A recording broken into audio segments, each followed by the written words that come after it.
자, 여러분 이어서 보도록 하겠습니다. 기본서 146페이지에 2번의 사치성 재산에 대한 세율이 나오죠. 양가로 1번 중과세 목적 한번 읽어볼게요. 지나친 낭비와 사치 풍조를 억제하고 검소한 생활 기풍을 진작시키기 위해서, 자, 무슨 대한뉴스 분위기인데, 별장, 골프장, 고불악장, 고급선박, 고급택을 취득하는 경우, 일단 밑줄이요. 골프장, 고불악장, 고급선박 등을 취득하는 경우에 표준세율과 중과균세율의 100분의 400, 즉 4배 합한세율을 적용한다. 그래서 아직 세율은 뭐 신경 쓰지 마세요, 여러분들. 그 다음에 양가로 2번 중과세 대상 자산입니다. 별장, 골프장, 고불악장, 고급선박, 고급택을 취득할 때 이렇게 N은 표준세율과 중과균세율의 100분의 400 합한세율을 적용하는데, 다만 밑줄은 여기입니다. 골프용권, 골프연습장, 고급 승용차, 고급 항공기 이런 거 사실상사 아니라고 그랬죠? 헷갈리게 하는 것들 구별해야 합니다.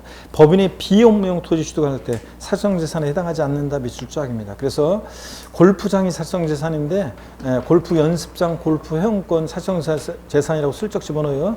그 다음에 고급 선박이 사실상재산인데 고급 승용차나 고급 항공기 슬쩍 집어넣고 사실상재산이라고 속입니다. 이런 것들 주의하고요. 양가로 3번은 지금 볼 거 아니고 전혀 눈길 주지 마세요. 지금 147페이지 3 사실상재산의 범위입니다. 별장이요. 어떤 게 사실상재산이냐? 별장의 개념을 보니까 의요. 주거용 건축물로서 늘 주거용으로 사용하지 않고 휴양이나 피서, 놀이 등의 용도로 사용되는 건축물과 부속토지를 말하고, 다만 가로 안에 보니까 법령에서 정하는 농어촌 주택과 부속토지는 제외한다. 무슨 얘기냐? 일정한 요건을 갖춘 농어촌 주택과 그 부속토지는 별장에서 상시 주거용이 사용하지 않아도 별장에서 제외되는 경우가 있어요. 참고적으로 알아두시는데요. 도시 사는 사람들이 시골이요, 읍면지역 같은 저런 시골 지역은 공가 폐가가 늘어나고 인구 줄어들고 있잖아요. 그런데 그런 데 있는 읍면지역에 있는 농어촌 주택을 도시 사는 사람들이 사요. 그러면 사면서 세금 내고 또 가지고 있으면서 세금 내고 또 그 다음에 또 왔다 갔다 하면서 돈 쓸 거 아니에요. 자, 그러니까 좋고, 또 그 다음에 공가 폐가 같은 거 늘어나는데, 자, 도시 사람들 사면 좋고, 도시 사는 사람들은 가끔씩 주말에 텃밭 일구러 내려가고, 그래서 좋은 공기 마시고, 자, 좋잖아요. 그래서 서로 좋으니까 이렇게 일정한 요건을 갖춘 농어촌 주택은 별장에서 제외되는 경우도 있습니다. 자, 그렇다는 것만 알고 지나가시고, 니은번입니다. 부속된 토지 경계가 명백하지 않을 때, 별장에 부속된 토지 경계가 명확하지 않을 때는 바닥 면적의 밑줄입니다. 10배에 해당하는 토지를 부속토지 봅니다. 그래서 10배까지는 별장으로서 중과세합니다. 10배를 넘는 부분의 토지는 일반 토지 취득의 세율을 적용하고, 10배까지는 별장으로서 중과세합니다. 10배요. 옛날에 7배로 바꾼 적도 있었고. 동그라미 2번 별장의 범위와 적용 기준. 동그라미 기억번이요. 별장을 2명 이상이 구분해서 취득하거나 1명 또는 여러 명이 시차를 두고 구분해서 취득하는 경우도 이를 별장으로 본다. 잔머리 굴려도 소용없다. 그런 얘기고. 동그라미 니은번이요. 별장 중 개인이 소유하는 별장은 본인 또는 그 가족 등이 사용하는 것으로 하고, 법인 또는 단체가 소유하는 별장은 그 임직원이 사용하는 것으로 한다. 그러니까 개인이 소유하든 별장이 소유하든 상시 주거용이 사용하지 않으면 별장으로 중과세합니다. 이해되십니까, 여러분? 그래서 법인 소유라고 해서 뭐 중과세하지 않고 그런 거 없어요. 법인 소유도 임직원이 소유하는 것으로 봐가지고 중과세하고 이런 건 얘기입니다. 그 다음에 쭉 넘어갑니다. 심학습의 그 별장에서 제외되는 농어촌 주택의 범위 이런 거 전혀 눈길 주지 마세요. 148페이지 다 참고사항이고, 148페이지 골프장입니다. 골프장을 보니까 동그라미 1번 체육시설의 설치 이용에 관한 법률에 따른 회원제 골프장용 부동산 중 구분 등록 대상이 되는 토지와 건축물 및 토지상의 임목을 말한다. 그러니까 골프장 그 토지뿐만 아니라 내에 있는 건축물이라든가 임목도 골프장으로서 중과세합니다. 회원제로 운영되는 골프장이어야 돼요. 그래서 간이 골프장이나 그 회원제에다가 동그라미에서 돼지꼬리 땡냐에서 간이 골프장이라든가 퍼블릭 대중골프장은 사실상 재산이 아닙니다. 회원제로 운영되는 골프장이어야지. 거기 회원제 나오잖아요. 회원제 골프장이. 회원제 돼지꼬리 땡냐에서 간이 X, 대중 X요. 자, 이런 것들은 사실상사 아니고. 그 다음에 그 심학습 내용은 나중에 이제 좀 더 강조를 드릴게요. 양가로 3번입니다. 고급 오락장입니다. 의여, 도박장, 유흥점, 영업장, 특수목욕장. 여기서 말하는 특수목욕장은 고급 스파시설이 설치된 목욕장이 아니라 이런 거 생각하시면 돼요. 남자가 목욕하러 들어가는데 여자가 뒤따라 들어오는 뭔가 좀 퇴폐적인 어떤 그런 것을 생각하시면 됩니다. 그 밖에 이와 유사한 용도에 사용되는 건축물 중 법령이 정하는 건축물과 그 부속 토지를 말한다. 그래서 고급락장 짐작만 하시면 되고요. 니은번 그 부속된 토지 경계가 명확하지 않다. 바닥 면적 역시 몇 배까지요? 10배까지 부속 토지로 봅니다. 아까 별장도 그랬죠? 10배 체크하시고. 디귿번도 아까 본 거예요. 고급락장을 2명 이상이 구분해서 취득하거나 1명 또는 여러 명이 구분해서 취득하는 경우도 이를 고급락장으로 본다. 잔머리 굴려도 소용없다. 아까 별장도 그랬죠? 예. 또 동그라미 2번 중과세가 제외되는 경우 고급락장용 건축물 취득한 날부터 60일 이내 비출입니다. 자, 취득세에서 기간 며칠 나왔다 그러면 딱 하나의 경우만, 이따 나오는 딱 하나의 경우만 제외하고 무조건 다, 자, 며칠 나왔다, 무조건 며칠이다? 60일입니다. 옛날에는 취득세에서 30일, 60일 중근한방이었어요. 이게 재작년에 개정된 건데, 어떨 때는 30일, 어떤 때는 60일 막 중근한방이었는데, 국민들 헷갈리지 말라고 다 30일, 60일로 통일했습니다. 자, 그래서 딱 하나의 예만 빼놓고, 작년 시험에 나왔지만 딱 하나만 빼놓고는 전부 다 60일입니다. 그래서 60일 이내에 고불학장이 아닌 용도로 사용하거나 고불학장이 아닌 용도로 사용하기 위해서 용도 변경 공사를 착공한 경우에는 제외한다. 중과세하지 않는다는 건데 당연하죠. 제가 나이트클럽 건물을 취득했어요. 나이트클럽 있는 건물을 취득했는데 이것을 나이트클럽으로 사용하려고 한 게 아니라 지금 취득하고 나서 60일 내에 용도 변경 공사에 착공했어요. 쇼핑몰로 개조하려고. 그러면 어차피 고불학장으로 쓸 것도 아닌데 중과세하면 돼야 안 돼요? 안 됩니다. 당연한 얘기입니다. 자, 취득일 며칠이요? 60일 내 이런 거. 됐습니다. 나머지는 됐고 149페이지에 심학습의 고불학장의 범위가 나오는데 이것은 진짜 참고입니다. 시험에 이런 것까지 나오는 거 아니고 이거는 나중에 상가 전문으로 하실 분들만 읽어보시면 되는 거고 시험과는 관계없다. 참고고요. 양가로 4번 봅니다. 고급 선박입니다. 고급 선박이란 밑줄입니다. 비업무용 자가용 선박으로서 시가 순액이 얼마요? 3억 원을 초과하는 선박을 말합니다. 밑줄자.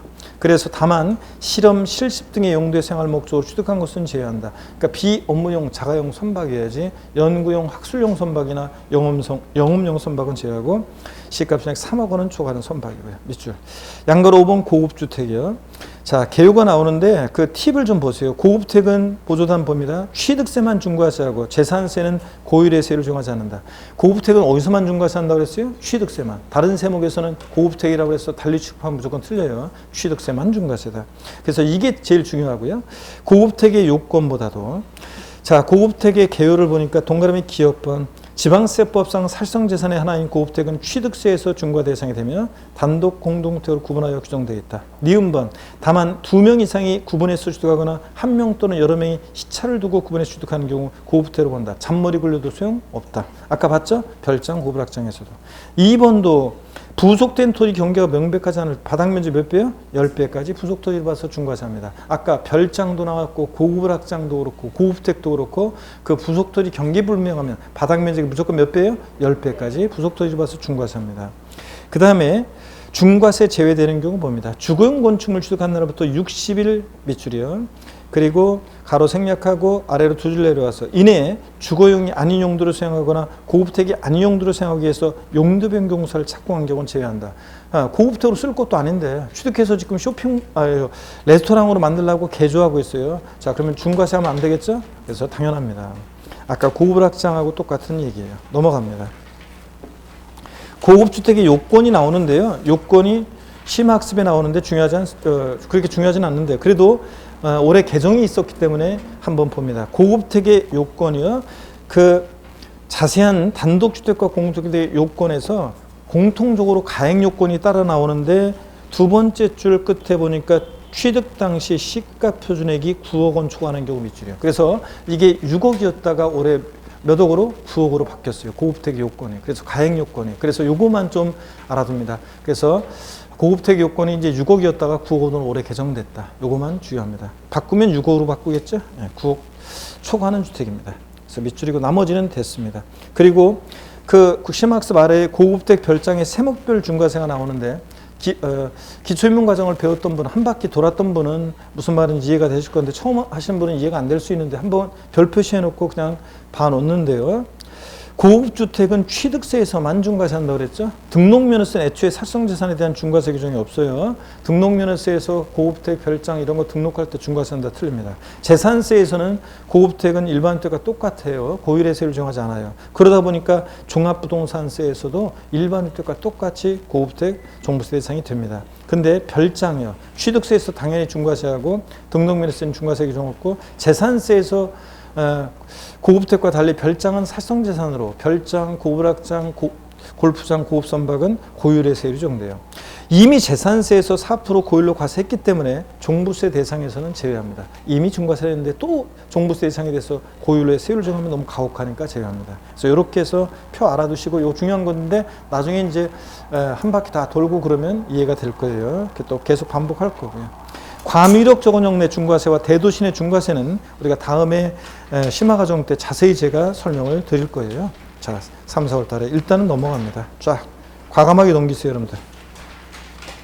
과감하게 넘기셔서 쭉 넘어갑니다. 어디로 가시냐면 쭉 넘어가셔서 자 163페이지입니다. 163페이지 07번 테마 비과세입니다. 별표시 2개 합니다. 163페이지 기본서 163페이지 비과세인데요. 용어 설명을 좀 한번 드려볼게요, 여러분들. 용어 설명을 한번 드려보겠습니다. 우리가 비과세라는 게 있는데요. 비과세가 있는데 한번 볼게요. 자, 비과세라는 게 있고 그 다음에 비과세가 있고 또 그 다음에 감면이 있습니다. 감면. 어떤 차이점이 있는지 한번 용어 설명 드려볼게요. 이 용어 설명을 시험에서 물어보는 건 아니니까 한번 편하게 보세요. 비과세라는 것은 법에 규정이 되어 있으면 아닐 삐자예요. 아예 과세에서 제외하는데 세금 계산조차 하지 않고 아예 과세에서 제외합니다.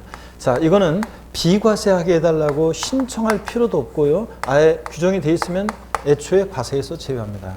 근데 감면은 깎아주거나 면제하는 건데요. 이것은 일단 세금 계산을 한 다음에 깎아주거나 면제하고요. 또 감면 규정으로 되어 있는 것들은 반드시 감면 신청서를 제출해야지 감면해 주는 거지 과세권자가 알아서 감면해 주는 게 아니에요. 이런 차이점이 있고요. 지방세 감면은 지방세 특례 제한법이란 법에 엄청나게 많습니다. 막 국가 경쟁력을 위해서 뭘 위해서 엄청 감면이 많은데 시험에서 지방세 감면은 시험에서 출제되지 않고 있습니다. 실무에서는 중요하지만. 근데 국세는 조세 특례 제한법이란 법에 국세 감면이 또 엄청나게 많이 나와 있는데 유일하게 국세에서는 8년 제촌 작용 농지요. 8년 이상 농지 소지에 대해서 거주하면서 제촌 작용한 농지에 대한 양도세 감면 내용은 자 30회 시험 때도 한번 일정한 농지 대토로 인한 소득과 함께 한번 지문에 나온 적이 있습니다. 한 10년에 한 번 나왔나? 그래서 2번 이렇게 나온 적이 있습니다. 그동안. 근데 전반적으로는 감면은 시험에 의미가 없습니다. 그래서 실무에서는 중요하지만 그래서 비과세가 이제 우리 시험에서 중요합니다. 어떤 경우에 과세에서 제외하는지 163페이지입니다. 07번 비과세 별표 2개입니다. 독립한 문제로도 최근에 나왔고 종합문제 속에도 나오고 잘 나오고 있습니다.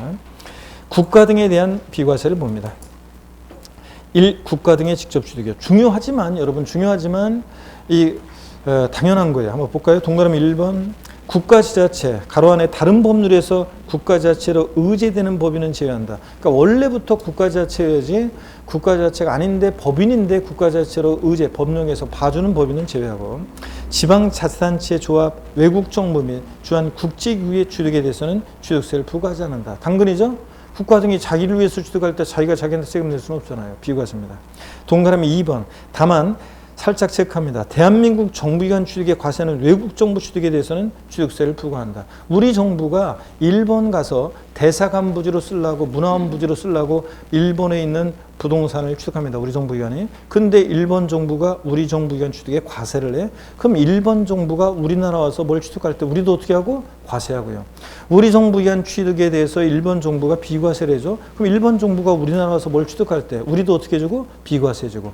국가 간에는 상호주의가 적용되니까 당연한 거죠, 여러분들? 그래야지 국가 간에 당연한 얘기입니다. 그래서 시험 문제에서 비과세 해준다고 하는지 대한민국 정부기관 취득을 과세한다고 하는지를 잘 보시고요.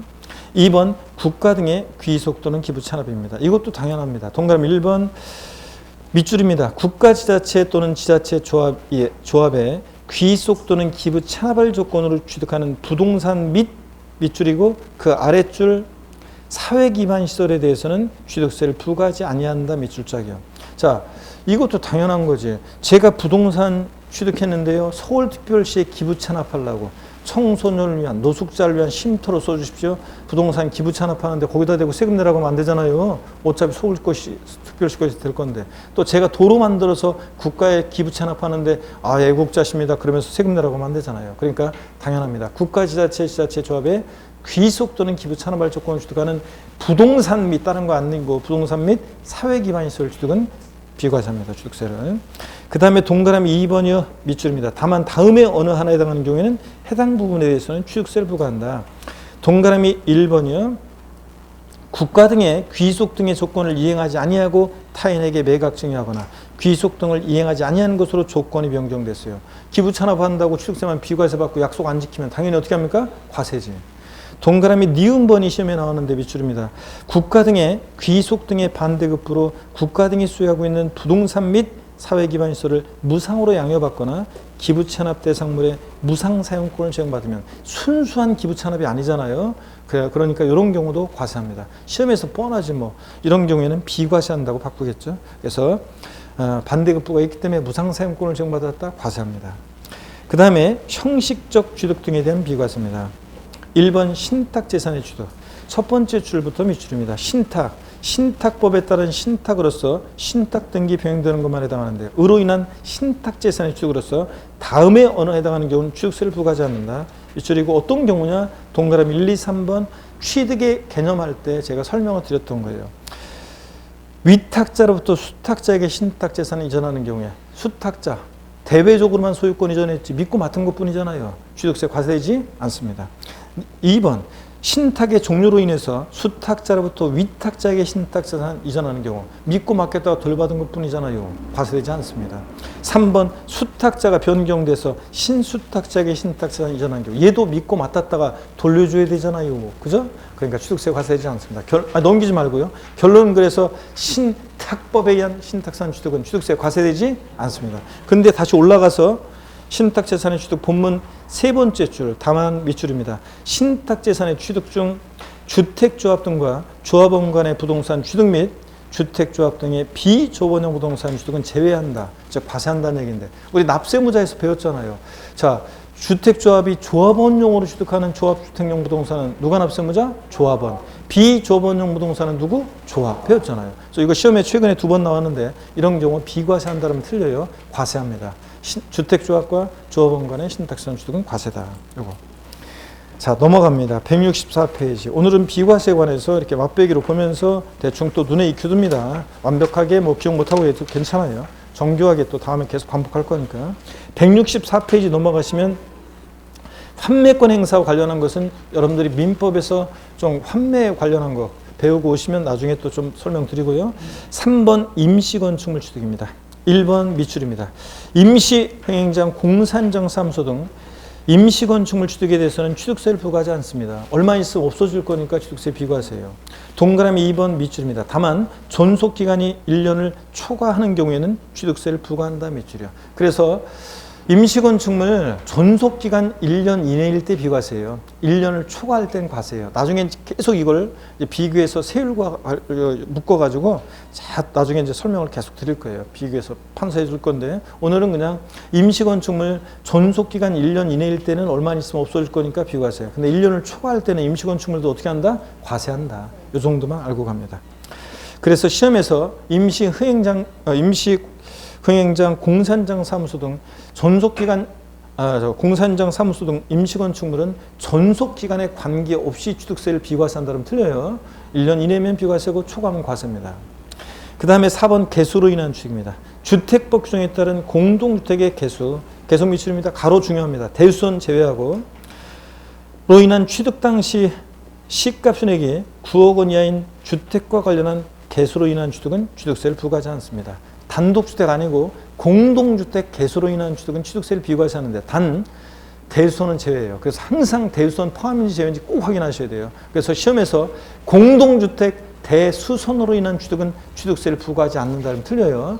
자, 이거 숫자보다도 9억 이거보다 더 중요한 것은 대수원 제외입니다. 하여튼 공동주택 개소로 인한 주택 비과세입니다. 개소로 인한 취득 당시 시가값 순액 9억 원이 아닌 주택 개소로 인한 주택 비과세예요. 그 다음에 중요 기출 문제를 한번 보겠습니다. 중요 기출 문제를 보니까 29회 때요. 지방세법상 신탁법에 따른 신탁으로서 신탁 등기 병행되는 것임. 으로 인한 신탁 재산의 취득으로서 취득세를 부과하는 경우는 모두 몇 개인가? 기억번 위탁자로부터 수탁자에게 신탁 재산 이전하는 경우. 얘 믿고 맡은 것뿐이죠. 수탁자. 형식 취득으로 비과세고. 니은번 신탁의 종료로 인해서 수탁자로부터 위탁자에게 신탁세를 이전하는 경우. 믿고 맡겼다 돌려받은 것뿐이잖아요. 비과세고. 디귿번 수탁자가 시원찮아서 신수탁자에게 신탁세를 이전하는 경우. 얘도 믿고 맡은 것뿐이잖아요. 형식 취득으로 비과세입니다. 니을번 주택법에 따른 주택조합이 비조번용 부동산을 취득하면 누가 납세문 줄 아세요? 조합이 납세문 자잖아요. 주택조합과 조합 간의 신탁산 취득은 어떻게 한다? 과세입니다. 이거.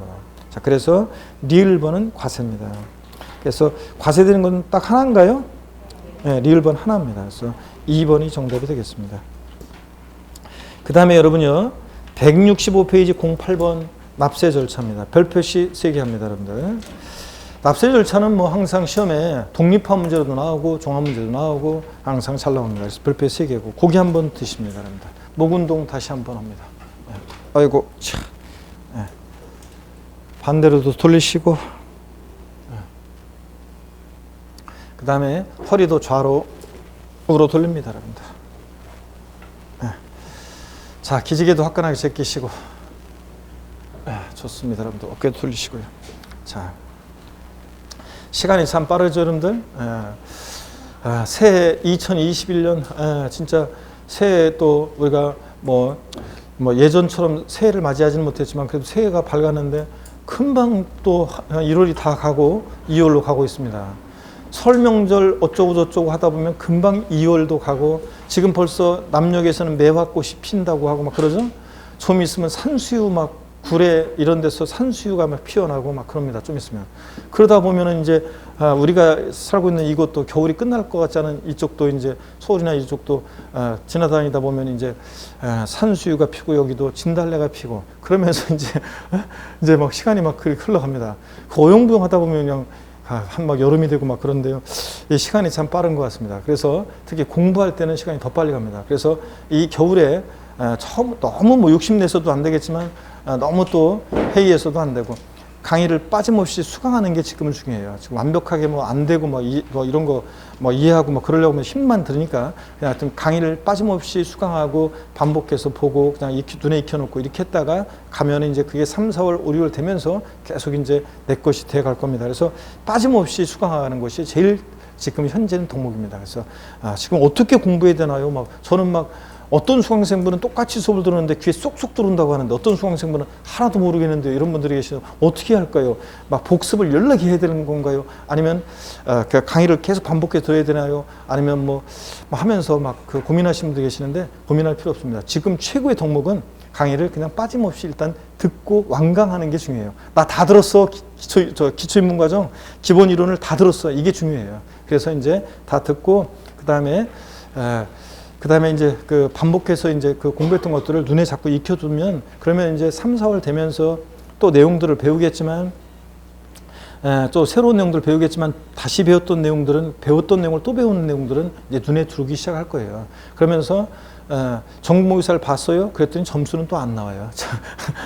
왜냐하면 부분은 안 하는데 전체로 하면 이게 헷갈려지거든요. 그래서 안 나와요. 걱정할 필요 없어요. 5, 6월 달 되면 요약집 나와서 압축하면서 이제 그때부터는 이제 눈에 많이 익혔던 것들을 압축해서 딱 보니까 이제 그때부터 눈에 들어오기 시작하고 이제 그때부터는 이제 핵심을 또 암기할 수 있게 되고 슬슬 그렇게 됩니다. 그렇게 하면서 문제 풀면서 사례 연습하고 핵심 포인트가 어떤 건지 익히게 되고 이렇게 하면서 나중에 이제 마무리 과정 들어가면서 바싹 이제 외우고 저희들이 압축에 압축을 더해주고 이렇게 하면서 이제 여러분들이 공부가 이제 완성이 되고 그래서 막 외워가지고 나중에 9, 10월 달에 이제 그래가지고 동영모의사도 보고 또 마지막 백선 특강 뭐 이런 것도 하고 이렇게 해가지고 마지막 파이널 베스트 오브 베스트도 하고 막 이런 식으로 하면서 각 과목별로 이제 그래서 시험장 이제 막판에 외워가지고 다 가서 문제 풀고 그 다음에 이제 시험장 나오면서 다 반납하고 오시면 돼요.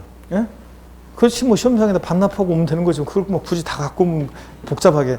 실무에서 써먹어야죠. 그런데 실무에서 써먹을 것은 세법적인 지식과 공법적인 지식만 좀 남겨놓으면 되고, 그래서 그것도 실무에서는 케이스 바이 케이스로 또 배워야 되니까 조금만 그 지식만 남겨놓고 나머지 지식들은 다 잊어버리면 돼요. 중개사법을 시험 합격하고 나서 뭐로 기억해요? 모르는 게 낫지. 그래서 이렇게 막 다 까먹고 그래도 돼요. 이제 반납하고 오시면 되고. 자, 그렇게 하는 겁니다. 그러니까 걱정하지 말고 계속 빠짐없이 수강하면서 좀 한번 잘 안 잡히는 것들은 한 번 더 들어보고 뭐 이런 식으로 이렇게 하시면서 가면 됩니다. 그래도 안 되면 버리고 가세요. 그냥 지금은 버리고 갔다가 나중에 버렸던 것들 하나하나 이제 나중에 다음 순환 돼서 버렸던 것들 하나하나 챙기시면 돼요, 여러분.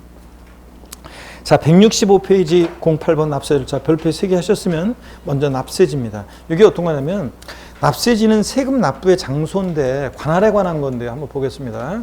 납세지는 관할에 관한 건데 어떤 건지 한번 봅니다, 여러분. 자, 여기다 한꺼번에 설명을 드릴게요. 납세지 봅니다. 세금 납부의 장소인데 세금 납부의 장소인데 관할에 관한 건데요. 자, 지방세는 납세지가요. 지방세는 납세지가 물건 소재지입니다. 원칙적으로 물건 소재지. 그래서 부동산은 부동산 소재지예요. 근데 시험에서 부동산 취득하고 등록하고 보유할 때 부동산 소재지인데 그 주소지로 바꿔요. 취득자의 주소지, 등록권자 주소지, 부동산 소유자의 주소지를 납세지로 한다고 바꿔요. 아니고 물건 소재지입니다. 근데 국세는 종부세, 양도소득세 같은 국세는 집 가까운 데서 볼일보라고 그 주소지를 납세지로 합니다. 원칙 주소지를 납세지로 하고 주소지 없으면 고소지인데 그럼 예를 한번 들어보겠습니다, 여러분. 갑이라는 사람이 있잖아요. 주소지는 예를 들어서 이 사람의 주소지는 예를 들어서 서울특별시 노원구입니다. 제가 항상 주소지를 고향을 물어보는데 우리 저 고향이 어디세요? 고향? 네? 서울? 서울은 안 되고. 자, 우리 앞에 있는 청춘들은 대부분 고향이 수도권일 가능성이 높기 때문에 수도권일 가능성이 높기 때문에 고향이 어디세요? 두 번째 그대 고향 에? 동두천? 에? 그럼 여기 수도권이잖아. 그러니까 너무 가까워. 동두천은 금방 가잖아요. 여기서요. 너무 먼 데가 없을까? 지난번에도 결국은 이러다가 제가 제일 먼 데 어디냐고 그래가지고 했었는데 어디? 그러니까 그랬었는데 고향 어딘데? 의정부? 진짜 자, 제가 정하겠습니다. 그냥 제주 멀리 가겠습니다. 에? 산수유 피는 자 지금 봄이 오고 있는 제주도예요. 제주특별자치도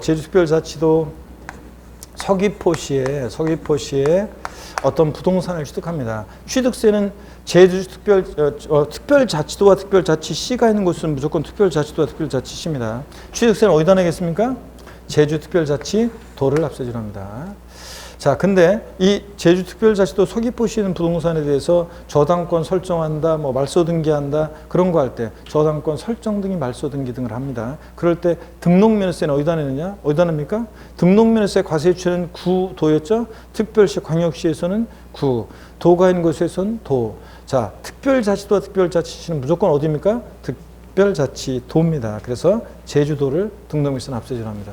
자, 재산세는 서울특별시 노원구가 주소지고 제주특별자치도 서귀포시에 있는 재산에 대해서 재산세 납세지는 어디로 하겠습니까?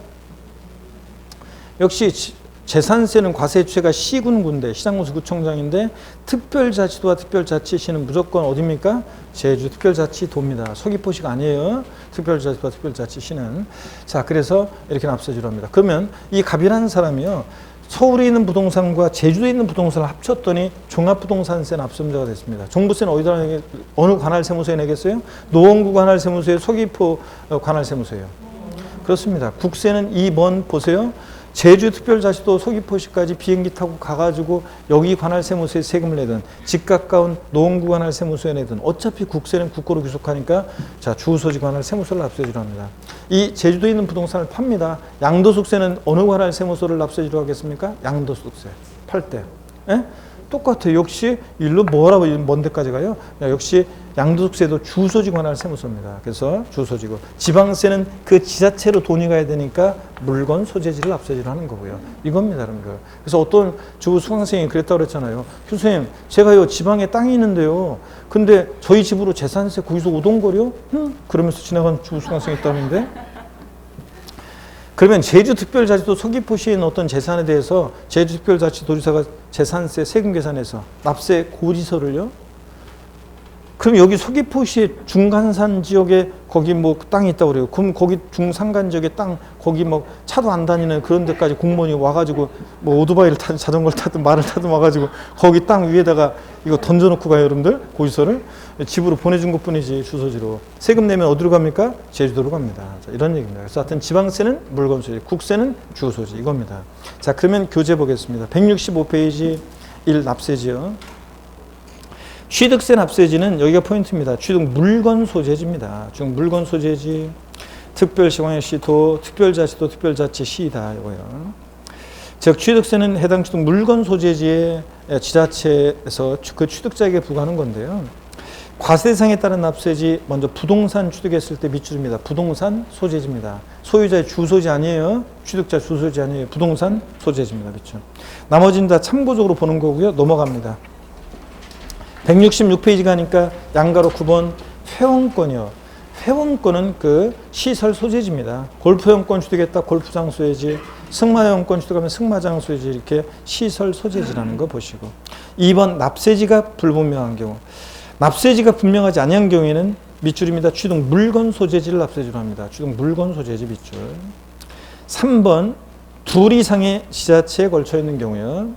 같은 취득 물건이 둘 이상의 지자체에 걸쳐 있는 경우에는 법령이 정하는 바에 따라 자 밑줄입니다. 소재지별로 안 분합니다. 한 곳에 몰빵하지 않고 소재지별로 안 분하는데 어떻게 안 분하느냐 심학습에 나와 있네요. 안분 기준. 같은 취득 물건이 둘 이상의 시군구에 걸쳐 있는 경우에 각 시군구에 납부할 취득세를 산출할 때 그 과세 표준은 취득 당시 가액을 밑줄입니다. 취득 물건 소재지별 자 시가 표준액 비율로 나눠 계산한다. 그 시가 표준액 비율에다가 여러분이 돼지꼬리 땡냐 해가지고 면적 비율 X요. 면적 비율이 아니라 시가 표준액 비율로 안분합니다. 면적 비율 X 해놓으세요. 자, 바꿀 때 면적 비율로 바꿔요. 이거 어떤 건지 한 번만 이해하시면 돼요. 어떤 토지가 있는데요. 이 토지를 취득하는데 이 토지가 서울특별시 송파구하고 경기도 성남시에 걸쳐 있는 어떤 토지를 취득합니다. 자, 취득세를 계산했더니 전체 토지에 대해서 취득 가격에다가 곱하기 세율에서 세액 계산했습니다. 그러면 이 나온 세액을 취득세를 어디를 납세지로 할 것이냐? 부동산은 부동산 소재지인데 어느 부동산 소재지를 납세지로 할지 이게 문제가 되죠. 그럴 때 한 곳에 몰빵하지 않고 어떻게 하느냐? 소재별로 안 분하는데 자, 송파구청장은 자기 관할 구역 내 토지 시가 표준액을 산정고시하겠죠. 성남시장도 자기 관할 구역 내 토지 시가 표준액을 산정고시하겠죠. 그 시가 표준액 비율이 6대 4의 비율이면 이 취득가액을 시가 표준액 비율로 나눠요. 과세 표준을. 자, 그래서 6천만 원 곱하기 세율에서 나온 세액은 송파에 4천만 원 곱하기 세율에서 나온 세액은 성남시에 신고납부한다는 얘기입니다. 이해되십니까, 여러분? 같은 취득 물건이 2개 이상의 지자체에 해당할 때는 한 곳에 몰빵하지 않고 소재지별로 안 분해서 각각 납세지로 하는데 어떻게 안분 계산하냐? 면적별로 나눠 계산해요? 시가표준액별로 나눠 계산해요? 시가표준액별로 나눈다는 거. 이렇게만 아시면 됩니다. 면적별 X요. 그거만 알면 되고. 그 다음에 이 매각 통보를 보겠습니다. 이게 작년 시험 지문에 나온 건데 보세요. 다음의 자는 취득세 과세 물건을 매각하면 밑줄입니다. 매각일로부터 30일 이내에 그 물건 소재에 관한 지자체장에게 통보하거나 신고해야 한다. 포인트는 30일이요.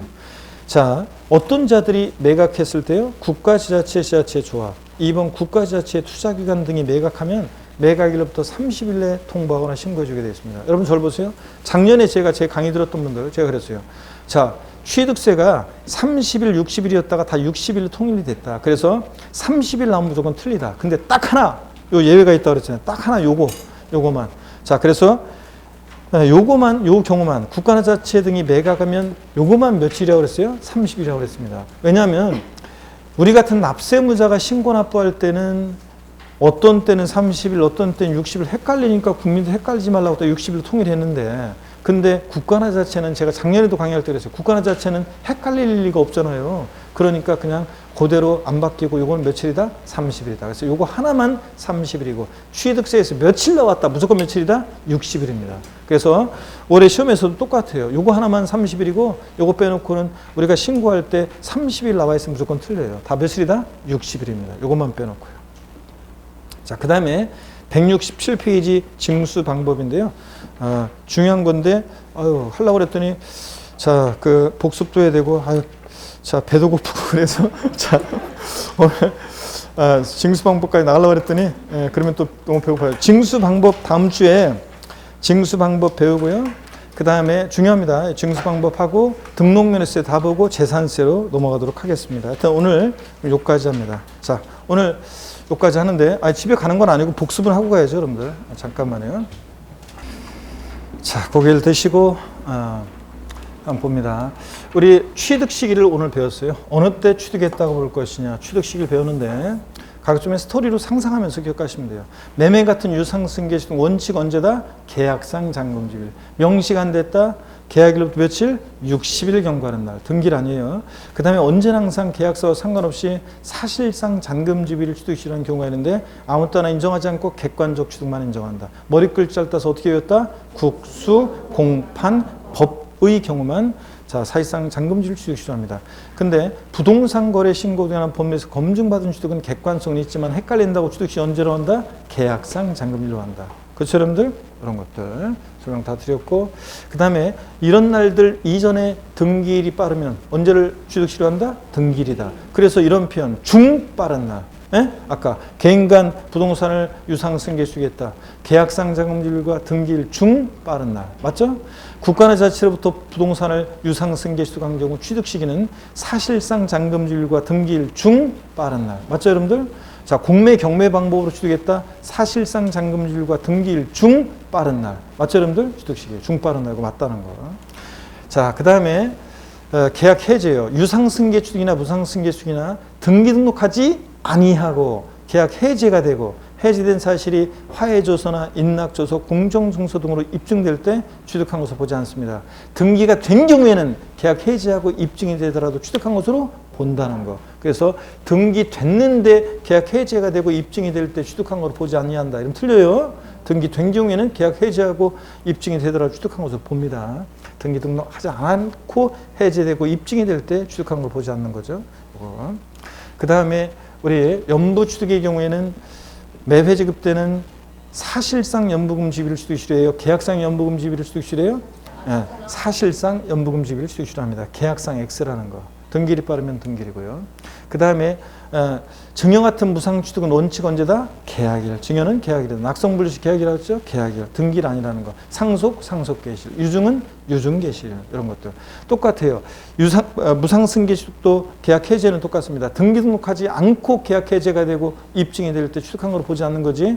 등기가 된 경우에는 계약 해제되고 입증이 되더라도 취득한 것으로 본다. 똑같습니다. 입증 서류는 달달 못해도 괜찮아요. 화해 인락조서, 공정서 이런 것들 입증될 때. 그 다음에 등기일이 빠르면 등기일이고, 재산분할로 인한 취득의 경우 민법 규정에 따른 재산분할로 인한 취득은 남편에서 4명의로 등기한 날, 등기 등록일을 취득시로 한다. 또 우리가 또 추가해서 살짝 배웠던 것이 매립간촉으로 토지를 원시 취득했을 때는 원칙 언제다? 등기일이에요? 공사준공인가일이에요? 공사준공인가일. 매립간촉으로 토지를 원시 취득했을 때는 공사준공인가일입니다. 등기일이 아닙니다. 그 다음에 또 토지 지목 변경의 경우, 이런 건 아직 확실하게 못 외워도 괜찮아요. 자꾸 들어놓는 거예요. 다음 순환을 위해서. 토지 지목 변경의 경우에는 공부상 지목 변경일과 사실상 지목 변경일 중 빠른 날이라는 거. 중 빠른 날. 지목 변경은 사실상 지목 변경일, 공부상 지목 변경일 비교해서 중 빠른 날. 이런 것도 추가해서 우리가 배웠습니다. 자, 취득세 우리가요. 자, 이런 것들은 나중에 다음 순환을 배우고 과세표준을 봅니다. 취득세 과세표준은 취득가액인데, 자, 신고 납부하는 세금이니까 납세무자가 과표를 결정합니다. 원칙적으로 어떤 걸 과세표준합니까? 취득 당시 신고하는 가액으로 합니다. 자, 근데 연부취득은 연부금액이고요. 근데 납세무자가 신고하지 않거나 신고한 가액이 시가 편액보다 적게 신고되거나 그러면 지자체장이 다시과표 결정합니다. 항상 무엇으로? 시가 편액으로. 시가 편액이라는 것은 지방세를 과세할 때 물건에 대한 기준이 되는 가격이고 지방자치단체장은 항상 세금 계산할 때 무엇으로 계산한다? 시가 편액으로. 토지는 개별 공시가, 주택은 개별 주택 가격을 말한다 그랬습니다. 그 다음에 자 우리가 언제나 항상 특례가 있어요. 사실상 취득가액을 과세 표현하는 경우가 있습니다. 시가 편액보다 높든 낮든 관계없이 항상 사실상 취득가액을 과세 표현하는데 어떤 경우냐? 객관적 취득. 자 어떤 경우예요? 국수, 공판법, 부. 여기서는 이거 하나 더 들어가죠? 예. 자 그래서 국가지자체, 지자체 조합부터 취득하거나 수입에 있어 취득하거나 공매 경매 방법으로 취득하거나 판결문에서 집중되거나 단 판결문에서 화해, 인락, 포기, 자백관 주한 경우는 어떻게 한다? 제외합니다. 객관성 없고 법인 장부로 집중되거나 또 부동산 거래 신고 등에 관한 법률에 의해서 신고 제출해서 검증받은 취득이요. 국수공판법부는 이렇게 시가편액과 관계없이 사실상 취득가액 또는 연부금액을 과세 표현하는데 다만 제외되는 경우가 있죠. 무상취득의 경우와 부당행위 계산 부인 규정에 의한 취득은 사실상 취득에서 어떻게 한다? 제외한다. 그래서 유상승계 취득일 때가 국수공판법 아싸 사실상 취득가액이지 잘 봐야 돼요. 무상취득일 때는 사실상 취득에서 어떻게 한다? 제외됩니다. 공짜로 취득했으면 빵원 되니까. 자, 그 다음에 취득세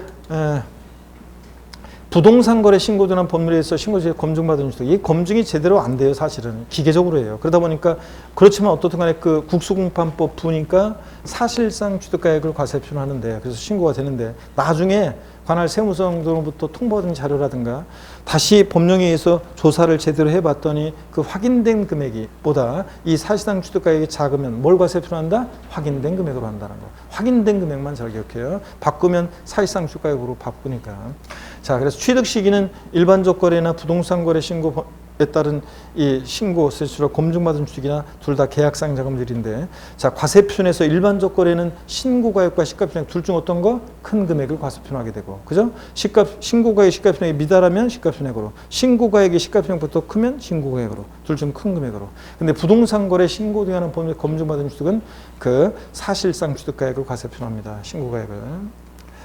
그 다음에 우리가 건축물 건축돼 있고 신축, 재축, 재회 이렇게 돼 있으면 이렇게 써 있어도 우리 항상 뭐라고 읽는다고요? 증축. 그래서 건축물 증축 개수하거나 그래서 가액이 증가했을 때 차량 개장비 선박 종변교로 가액이 증가했을 때 이런 간주 취득은 뭘 과세 표현한다? 증가한 가액, 증가한 가액. 간주 취득 증가한 가액. 그래서 토지 근데 건축물 신축, 재축 같은 원시 취득은 과세 표현이 건축비, 건축에 소요된 비용인데 이렇게 증축이나 개수 등의 경우 간주 취득은 증가한 가액이라는 거 비교하시고 그죠?